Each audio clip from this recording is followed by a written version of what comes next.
శ్రమయందు ఓర్పు గలవారై ప్రార్థనయందు పట్టుదల కలిగి ఉండుడి. రోమా 12:12.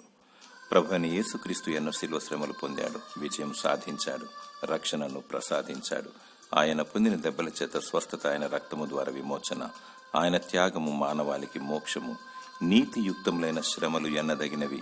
మహాశ్రమలో పాలివారు కాకుండా నిమిత్తము దినదినము ప్రభువును వెంబడిస్తూ ఆయన నామములో శ్రమలను అనుభవించాలి.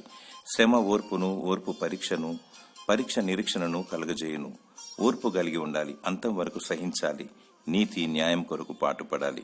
నిరీక్షణ పొందుకొనుటకు, నిత్యరాజ్యం చేరుటకు పట్టుదలతో ప్రార్థించాలి. ఇరుకులో విశాలత కలుగుటకు కన్నీటితో ప్రార్థన చేయాలి. నశించుచున్న ఆత్మల కోసం దేవుని ఎదుట రోధించాలి. శ్రమల యందు అతిశయిస్తూ దేవుని స్తుతిస్తూ ఉండాలి. దేవుడు నీకు ఓర్పును, విజయమును, నిరీక్షణను దయచేయునుగాక. ఆమేన్.